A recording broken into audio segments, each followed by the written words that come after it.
আমরা আজ সংযুক্ত হয়েছি বড়রাংটিয়ার দেওয়ানীপাড়া থেকে।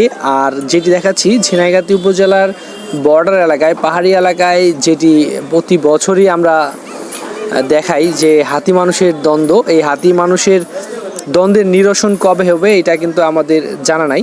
তবে স্থানীয় প্রশাসন এবং কি স্থানীয় নেতৃবৃন্দ কিন্তু চেষ্টা করে যাচ্ছেন, হাতি মানুষের দ্বন্দ্ব নিরসনে বিভিন্ন পদক্ষেপ নিচ্ছেন।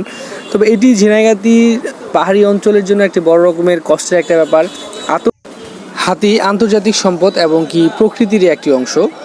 যেহেতু প্রকৃতিকে রক্ষা করতে হলে জীবজন্তুকে একটি জায়গায় রাখতে হবে, তাদের জন্য নিরাপদ একটি স্থান বানাতে হবে। এতে তারা খাবার সংগ্রহে লোকালয়ে প্রবেশ করবে না, তাদের জন্য খাবারের ব্যবস্থা করতে হবে পাহাড়ে। তাহলেই কিন্তু তারা লোকালয়ে প্রবেশ করবে না, ধান নষ্ট করবে না, মানুষের ক্ষতি করবে না। তো আমরা চাই যে ঝিনাইগাতী উপজেলার এই যে গারো পাহাড়, এই গারো পাহাড়ে হাতির জন্য অভয়ারণ্য করা হোক, তাদের খাবারের ব্যবস্থা করা হোক। এতে এই এলাকার প্রকৃতি সুন্দর রূপ নিচ্ছে, সেই সাথে প্রকৃতির সাথে মিশে যাওয়া যে জীবজন্তু তারাও কিন্তু সুন্দরভাবে এখানে বিচরণ করতে পারবে।